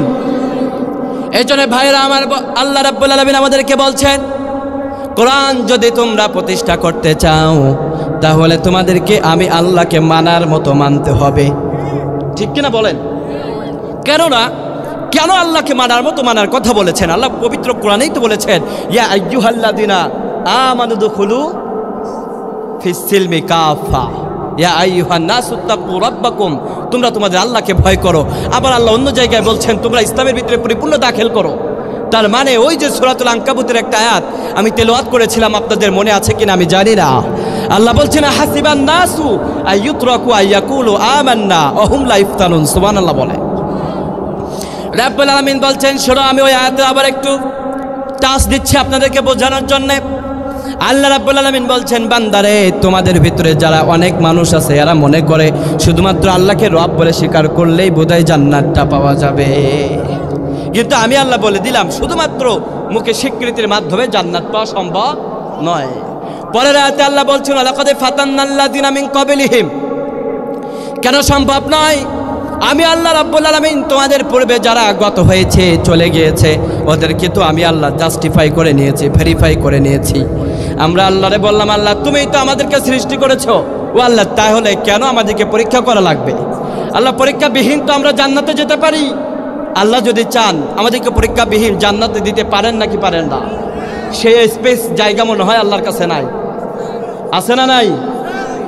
রাব্বুল আলামিন বললেন, শোনো আমি আল্লাহ এই জন্য পরীক্ষা করতে চাই, ওয়ালাকাদ ফাতান্নাল্লাযিনা মিন ক্বাবলিহিম ফালা ইয়ালামান্নাল্লাহুল্লাযিনা সাদাকু। আমি আল্লাহ এই জন্য তোদেরকে পরীক্ষা করতে চাই, ফালা ইয়ালামান্নাল্লাহুল্লাযিনা সাদাকু, কেননা আমি আল্লাহ জানতে চাই ইমানের দাবিতে কারা সত্যবাদী, ওয়ালা ইয়ালামান্নাল কাযিবিন, আর ইমানের দাবিতে কারা মিথ্যাবাদী। আমি আল্লাহ এটা জানতে চাই, কারণ ইমানের দাবিতে মিথ্যাবাদী এমন মানুষ আমাদের আশেপাশে আছে না নাই? আমাদের সাথে থাকে আর বলে আমি তোদের সাথে আছি, তোরা চিন্তা করিস না, তোরা যেইখানে যাবো ওইখানে আমারে পাবি, ঠিক কিনা? মসজিদ থেকে বাইর হয়, ইমাম সাহেব কইছে ভাইরা আমার, মাহফিলে বক্তা কইছে ভাইরা আমার, সমাজের ভিতরে শান্তি প্রতিষ্ঠা যদি করতে চান কোরআন দ্বারা প্রতিষ্ঠা করতে হবে, কোরআন দেয়া ছাড়া সমাজের ভিতরে শান্তি প্রতিষ্ঠা করা যাবে না। এখন মাহফিলের প্যান্ডেল থেকে কিছু কিছু মানুষ আছে দেখবেন, এইখানে শোনার পরে আগামীকাল চায়ের দোকানে অথবা প্যান্ডেল থেকে বের হয়েই এরা বলবে যে হুজুর যে কইলো কোরআন দিয়ে সমাজটা পরিচালনা করতে, আসলে কোরআন দিয়ে কি পরিচালনা করা সম্ভব? কোরআন হচ্ছে পবিত্র জিনিস, মাহফিলও পবিত্র জিনিস, মসজিদও পবিত্র জিনিস, কোরআনও পবিত্র জিনিস। ভাই দেখো আমি একটা যুক্তিসঙ্গত কথা কই, কোরআনটা পবিত্র, মাহফিলও পবিত্র, তাহলে কোরআনটার বাইরে বাইর করার দরকার কি? কোরআনটা মসজিদে থাক অথবা মাহফিলে থাক, এটার ভিতরে সীমাবদ্ধ থাক, এটার সমাজের ভিতরে টানা হিস্তা করার দরকার নাই। আছে না নাই? এমন মানুষ আছে না নাই? এরা হচ্ছে এই জামানার আব্দুল্লাহ ইবনে ওবাইর খালাতো ভাই, ঠিক কিনা বলেন? ওরা চায় না সমাজের ভিতরে কোরআন প্রতিষ্ঠা হোক, কারণ ওরা জানে সমাজের ভিতরে কোরআন প্রতিষ্ঠা হলে ওরা আর চুরি করতে পারবে না, ওরা ঢাকার ভিতরে 2টা ফ্ল্যাট তৈরি করতে পারবে না, বিদেশে দেশের সম্পদগুলো পাচার করতে পারবে না, ঠিক কিনা বলেন? কারণ কোরআন দিয়ে রাষ্ট্র পরিচালনা হলে পরে চুরি করলে তাদের হাতেই তো থাকবে না, ঠিক কিনা? এই জন্য আল্লাহ বলছেন খবরদার ওদের ব্যাপারে তোরা সাবধান। এই জন্যে আমি আল্লাহ বললাম ফালা ইয়ালামান্নাল্লাহুল্লাযিনা সাদাকু। আল্লাহর কোরআনের আয়াতগুলো দেখেন কতটা বাস্তবতাপূর্ণ। আল্লাহ বলছেন আমি আল্লাহ এই জন্য পরীক্ষা করব। কি জন্য পরীক্ষা করা হবে? আল্লাহ তো চাইলেই শুধুমাত্র ইমানের কথা বললেন যে আল্লাহ আমানতু বিল্লাহ, ও আল্লাহ আমি যে সারেন্ডার করলাম, হাত উঠাইলাম, আল্লাহ আমার হাতে তাতে কিচ্ছু নাই, আমি তোমার কাছে ঈমান আনয়ন করলাম, আল্লাহ তুমি আমার জান্নাত দিয়ে দাও। আল্লাহ যদি চাইতেন জান্নাত দিতে পারতেন না? কিন্তু আল্লাহ বলেছেন দেখেন ফালা ইয়ালামান্নাল্লাহুল্লাযিনা সাদাকু, আমি আল্লাহ অবশ্যই এটা রিয়েলাইজ করব, সেপারেট করে নিব, আমি আল্লাহ তাআলা এটা জাস্টিফাই করে নিব যে কারা ইমানের দাবিতে সত্যবাদী, ওয়ালা ইয়ালামান্নাল কাযিবিন, আর ইমানের দাবিতে কারা মিথ্যাবাদী, আমি আল্লাহ অবশ্যই এটা জেনে নিব। সুবহানাল্লাহ। ইমানের দাবি যদি কুরবানি হয়, ইমানের দাবি যদি কুরবানি হয়, সে দাবি পূরণে যেন তৈরি থাকি আমি, ও গো দয়াময় আমার প্রভু দয়াময়, ও গো দয়াময় আমার প্রভু দয়াময়। আমিন বলেন। আল্লাহ যেন ইমানের পরীক্ষায় আমরা যেন উত্তীর্ণ হতে পারি, আল্লাহ তুমি তৌফিক দাও বলেন আমিন। ইমানের পরীক্ষাটা সহজ হবে না ভাই, ইমানের পরীক্ষায় বাধা আছে না নাই? একটার পর একটা দুঃখ আসবে, কষ্ট আসবে। আল্লাহ বলছিল আলা নাবিলু আন্নাকুম হাত্তা না'লামাল মুজাহিদিন, আমি ততক্ষণ পর্যন্ত তোদের উপরে এক্সপেরিমেন্ট চালাবো যতক্ষণ পর্যন্ত না আমি আল্লাহ জানতে পারবো তোদের ভিতরে কারা মুজাহিদ আর কারা ধৈর্যশীল, যতক্ষণ পর্যন্ত এটা সিলেকশন না হবে ততক্ষণ পর্যন্ত একটার পর একটা দুঃখ কষ্ট দিয়ে আমি আল্লাহ তাআলা তোদেরকে পরীক্ষা করে নেব। ওই পরীক্ষার জন্য আমরা প্রস্তুত আছি না নাই? আল্লাহ কবুল করুক, বলেন আমিন। আল্লাহ রাব্বুল আলামিন বলছেন, বান্দারে তবে জেনে রাখো, মসজিদ থেকে আর মাহফিল থেকে যখন তোরা বাইর হবি, ওই মানুষগুলো তখন তোদেরকে ডাক দিয়ে বলবে, ভাইরা আমার শোনো, হুজুর যে বলল মাহফিলের ভিতরে কোরআন দিয়ে সমাজটা পরিচালনা করতে, কোরআন দিয়ে পরিচালনা করার দরকার নাই, কোরআনও পবিত্র জিনিস আর মসজিদও পবিত্র জিনিস, মসজিদের ভিতরেই কোরআনটা থাক।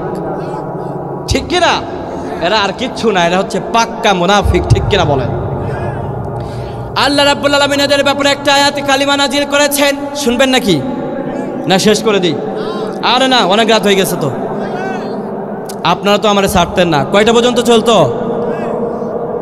কয়টা পর্যন্ত?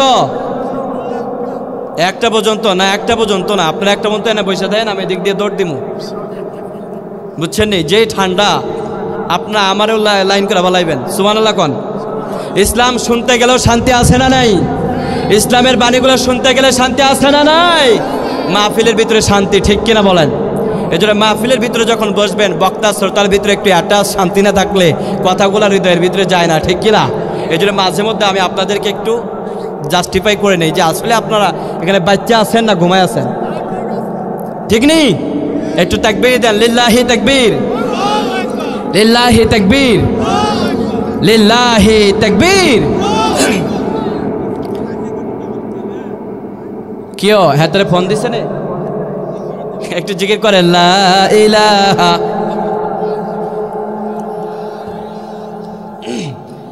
আজকে আপনাদের মাহফিলে ভিন্ন একটা এক্সপিরিয়েন্স হয়ে যাচ্ছে আমার। সুবহানাল্লাহ বলেন। ভাইরা আমার, যেই কথা বলতেছিলাম মুনাফিকদের ব্যাপারে একটা আয়াত আল্লাহ তাআলা দিয়েছেন, আপনারা কি শুনবেন? আল্লাহ তাআলা খুব চমৎকারভাবে আমাদেরকে সেদিন সৃষ্টি করেছিলেন। আল্লাহ মায়া করে দয়া করে আমাদেরকে যা যা লাগে তা আল্লাহ আমাদেরকে দান করেছেন। আর দয়া মায়া করে আল্লাহ ডাক দিচ্ছেন, বলছেন, আল্লাহ বলছেন, বান্দারে তোদেরকে এত চমৎকারভাবে আমি আল্লাহ সৃষ্টি করলাম, বলুন তো আপনার আমার যে মুখের যে আকৃতিটা, এটা দিয়েছেন কে? আল্লাহ। আল্লাহু আকবার। অথচ এই পৃথিবীতে 18,000 যে মাখলুকাত আছে, কোন মাখলুকাতের ফেস, তার চোখ, তার শরীর, তার গঠন আল্লাহ নিজের হাতে দেয় নাই, কিন্তু আল্লাহ মানুষের ব্যাপারে বলছেন, বান্দারে তোর ফেসটাকে আমি আল্লাহ নিজের হাতেই ঠিক করেছি। সুবহানাল্লাহ বলেন। কত মায়া করে আল্লাহ সৃষ্টি করেছে। এই মায়া দয়া করে সৃষ্টি করার পরে আপনার কি মনে হয় আমরা সবাই জান্নাতে যাবো? হ্যাঁ, আল্লাহ বলছেন, শোনো, ওয়ালাকাদ যারানা লিজাহান্নাম কাসীরাম মিনাল জিন্নি ওয়াল ইনসি লাহুম কুলুবুন লা ইয়াফকাহুনা বিহা ওয়া লাহুম আ'য়ুনুন লা ইউবসিরুনা বিহা ওয়া লাহুম আযানুন লা ইয়াসমাউনা বিহা। রাব্বুল আলামিন বলছেন, লাকাদ যারানা লিজাহান্নামা, ও আমার বান্দারে এত দয়া করে মায়া করে তোদেরকে আমি আল্লাহ প্রাণ দিলাম, রূহ দিলাম, আর রূহ দেওয়ার পরে পৃথিবীতে তোদেরকে প্রেরণ করলাম। ও আমার বান্দারে ছোট্ট একটা হায়াত দিয়ে তোদেরকে পাঠালাম। হুয়াল্লাযী খলাকাকুম মিন তিনিন সুম্মা কাদা জালা। আল্লাহ বলছেন, তোদেরকে একটা তীর অর্থাৎ মায়ের গর্ভের ভিতরে তোদেরকে আমি আল্লাহ সৃষ্টি করলাম, এরপরে আমি আল্লাহ তাআলা সুম্মা কাদা জালা ছোট্ট একটা হায়াতে তয়্যিবা দিয়ে তোদেরকে পৃথিবীতে প্রেরণ করলাম। সুবহানাল্লাহ বলেন। এবার এই হায়াতের বিষয়ে আল্লাহ বলছেন, যারানা লিজাহান্নামা, তবে জেনে রাখো দুনিয়াতে সব মানুষগুলা জান্নাতে যাবে না। জিন এবং মানুষের ভিতরে, জিন এবং ইনসানের ভিতরে, মিনাল জিন্নি ওয়াল ইনসি, বিশাল পরিমাণ একটা জনগোষ্ঠীকে, কাসীরাম মিনাল জিন্নি ওয়াল ইনসি, আল্লাহ নিজেই বলছেন বিশাল পরিমাণ একটি মানুষ এবং জিনকে আমি আল্লাহ রাব্বুল আলামিন শুধুমাত্র জাহান্নামে দেওয়ার জন্যই তাদেরকে তৈরি করেছি। কিসের জন্য তৈরি করা হয়েছে? আওয়াজ দিয়ে বলেন, কিসের জন্য তৈরি করা হয়েছে? জাহান্নামের জন্য। এখন এই কথা শোনার পরে অনেকের মনে একটা প্রশ্ন উদ্ধৃতি হতে পারে যে হুজুর, আপনি তো বললেন ওলা করে জারানা লি জাহান্নাম কাসীরাম মিনাল জিন্নি ওয়াল ইনসি, আল্লাহ তো নিজেই বলেছেন আমাদেরকে একটা অংশকে, বিশাল একটা অংশকে আল্লাহ জাহান্নামের জন্য সৃষ্টি করা হয়েছে। তাহলে আমরা তো জাহান্নামে যাবই, যেহেতু আমল করার কি প্রয়োজন? একটা প্রশ্ন আছে না? আল্লাহ রাব্বুল আলামিন বলছেন, শোনো শোনো, আমি কিন্তু এই মুনাফিকের একটা উদ্ধৃতি দিচ্ছি কোরআন থেকে।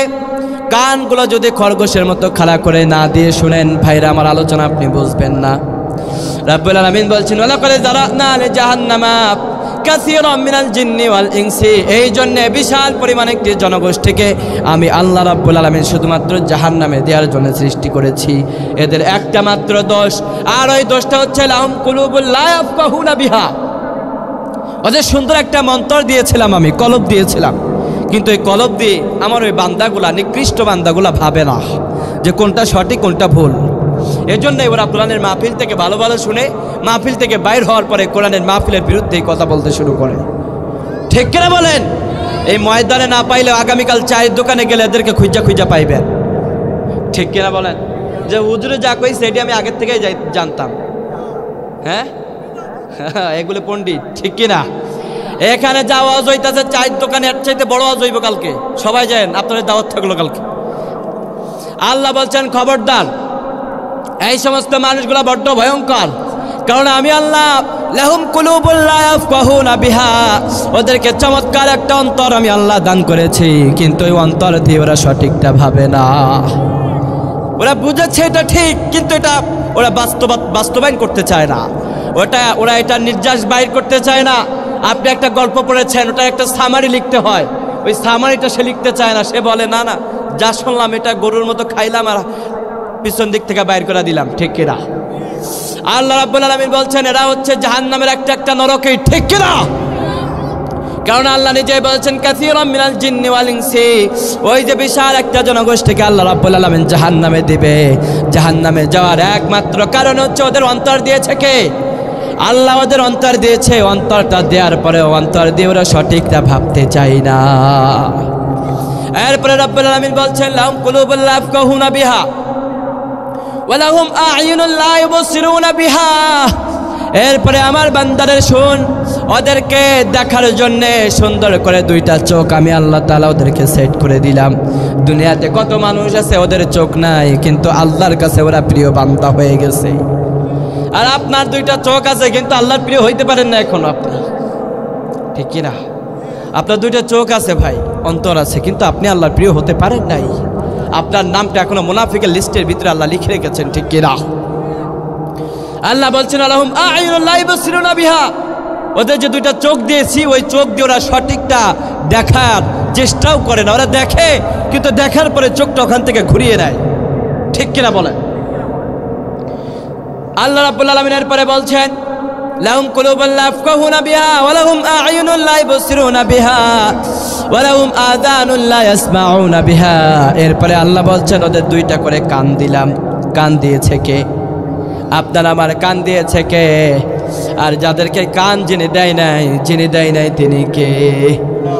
আল্লাহ দয়া করে মায়া করে দুইটা কান দিলেন। ওয়া লাহুম আযান, এই কান দেওয়ার পরে ওরা আজানটা শুনে না, সত্য বালিগুলা শুনে না। মসজিদের ভিতরে মুয়াজ্জিন যে আজান দেয়, ওরা আজান শোনার পরে এটাকে কানের ভিতরে ঢোকায়, অন্তরের ভিতরে ওরা ঢোকাতে চায় না। ঠিক কিনা? এর জন্য আল্লাহ তাআলা বলেন ওয়ালাহুম আযানুন লা ইয়াসমাউনা বিহা, ওদের দুইটা করে কান দিয়েছি, কিন্তু কান দিয়ে ওরা সঠিকটা শুনে না। আর কান দিয়ে চোখ দিয়ে না দেখার কারণে, না শোনার কারণে লাহুম কুলুবুল লা ইয়াফকাহুনা বিহা, অন্তর দিয়ে সঠিকটা উপলব্ধি না করার কারণে আমি আল্লাহ ওদের ব্যাপারে একটা ধারণা তোমাদেরকে দিয়ে দিলাম। আমি আল্লাহ বলে দিলাম লাহুম কুলুবুন লা ইয়াফকাহুনা বিহা ওয়া লাহুম আ'য়ুনুন লা ইউবসিরুনা বিহা ওয়া লাহুম আযানুন লা ইয়াসমাউনা বিহা উলাইকা কাল আনআম। আল্লাহ বলেন আমার ওই সমস্ত বান্দারা ওরা চতুষ্পাদ জন্তুর চাইতে নিকৃষ্ট। বাল হুম আদাল, ওরা চতুষ্পাদ জন্তুর মতো আল্লাহ প্রথমে বলছেন। এরপরে আল্লাহ বলছেন বাল হুম আদাল, না না, এই চতুষ্পাদ জন্তুর সাথে ওদেরকে স্যাটিসফাই করলে হবে না। ওরা চতুষ্পাদ জন্তুর চাইতেও ওরা বড্ড বেশি নিকৃষ্ট। নাউযুবিল্লাহ বলেন। আর যা দুনিয়াতে মুনাফিক হবে, আল্লাহ বলছেন ইন্নাল মুনাফিকিনা ফিদ দারকিল আসফালি মিনান নার। যা দুনিয়াতে ওরা যত রকম মুনাফিকি আছে সবগুলা করে যায়।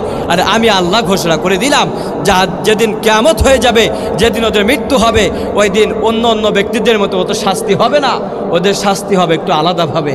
ইন্নাল মুনাফিকিনা ফিদ দারকিল আসফালি মিনান নার, জাহান্নামের সবচাইতে নিকৃষ্ট জায়গায় হবে ওই সমস্ত মুনাফিকদের অবস্থান। চিৎকার মেরে বলেন নাউযুবিল্লাহ। এজন্য আমরা মুনাফিক হইতে চাই না, এক আল্লাহর গোলাম হইতে চাই।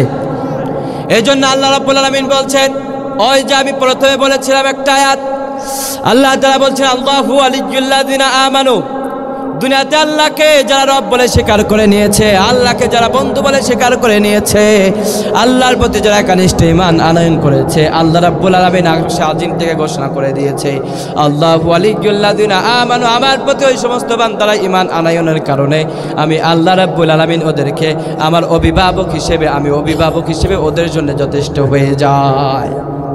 এই যে দুনিয়াতে যাদের আল্লাহ অভিভাবক হয়ে যায়, দুনিয়ার কারো প্রয়োজন নাই তাদের, আর ঠিক কিনা? এই জন্য আল্লাহ তাআলা বলছেন আল্লাহু ওয়ালিয়্যুল্লাযিনা আমানু ইউখরিজুহুম মিনাজ যুলুমাতি ইলান নূর। অভিভাবক হওয়ার পরে আপনার যিনি অভিভাবক, যিনি আপনার নেতা হয়, ফ্যামিলিতে যিনি আপনার নেতা, ফ্যামিলিতে পিতা আমাদের নেতা। এই জন্য পিতা বলে বাবা তুমি এই কাজটা করো, ওই কাজটা করো না, ঠিক কিনা বলেন? আপনার নেতা বলে আমাদের রাজনৈতিক দলের ভিতরে কিছু রুলস আছে, এই রুলসগুলো ফলো করে তোমাকে চলতে হবে। রুলস যদি ফলো না করো তাহলে তুমি আমাদের দলের ভিতরে আর থাকতে পারবা না, ঠিক কিনা বলেন? আল্লাহ বলছেন তোদের অভিভাবক যখন আমি হলাম, আমি আল্লাহ তাআলা তোদেরকে একটা রুলস দিয়ে দিলাম, তবে রুলসের বাইরে যারা যাবে তাদের অভিভাবক আমি আল্লাহ আর থাকি না, তারা আমার গণ্ডির থেকে, আমার এই দলের থেকে তারা বের হয়ে যায়। চিৎকার মেরে বলেন নাউযুবিল্লাহ।